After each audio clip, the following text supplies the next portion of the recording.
Hey, so today I'm going to show you guys how to fix your rollover valve if you accidentally break the little nipple off it. These get very brittle when they're old, like they're on, like this truck's got 400,000 kilometers on it. So they get pretty brittle and they break easy. Don't feel bad if you break it, it happens. So this piece here is your rollover valve. This is a rollover valve. And this is kind of like a fancy one. Dodge has a special term for it. They have these on the Toyotas as well and a lot of other vehicles. And it's a rollover valve that's tied into your evap system. So this piece here is the fuel tank vent, and this is to your evap canister.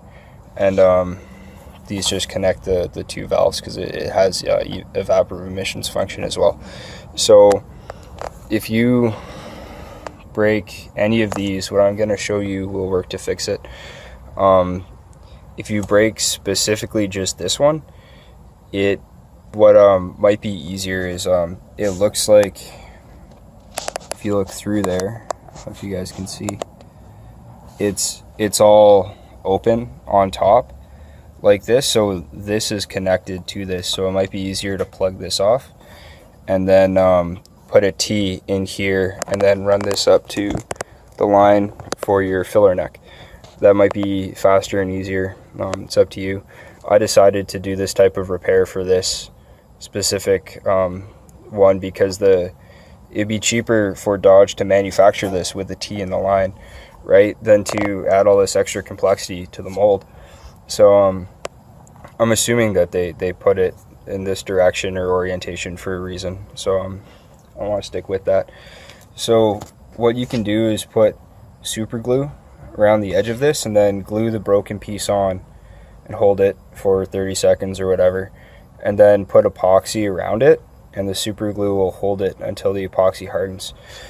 But I did that with this, as you can see the remnants of the epoxy around here, and it broke again. That I was having issues filling the truck, and I'm not sure what caused it to break. The epoxy might have been old or whatnot, but this is a better way to repair it. Is you get a little roll pin, and so I drilled this out to the diameter of this roll pin, then that fits perfectly in there. And then you get your broken piece. I'm using this because I'm using a piece of fuel line instead of the nylon line coming off this, and then this fits over it like that, and then that gives you rigidity after your epoxy, so it won't break again if you accidentally bump it or something. It's a lot stronger. So we'll do that, and then I'll show you the results. And this is a lot cheaper than on these trucks. If you want to replace this rollover valve, you have to replace the entire fuel tank, which is pretty expensive versus just a couple bucks worth of some parts that you probably have lying around anyway. The kit that I got this roll pin out of was a Dorman roll pin kit. There's the part number. And I'm going to use a JB Weld plastic epoxy. I picked this one because it says right on it that it's good for fuel tanks and a bunch of different plastics, obviously. So if it says fuel tanks, then it must have some type of resistance towards gasoline. So because there's going to be a lot of fuel vapors through here, and that could harm some epoxies that aren't compatible with that or compatible with this type of plastic. So that's what the epoxy putty on there looks like with the roll pin inside of this. So I'll give that a couple hours to set up, and while you're waiting for that to set, something that's a good idea to check when you have your tank down is take the fuel filler hose off. If you look at your hose, it has a little white line there and not on the other side.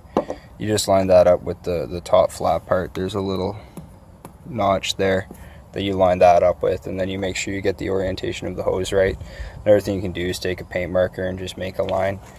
But anyway, while you have that off, it's always a good idea to look down in here and check this valve and make sure it's clean and it moves freely, because if you have problems with the operation of this valve, you won't be able to fuel your vehicle properly, you'll have problems putting gas in. So it's a good idea to check that while you're down here and make sure there aren't like any like pieces of hose in there from someone siphoning your gas or some crap like that. So alright, now I'll get back to you guys after that's dry.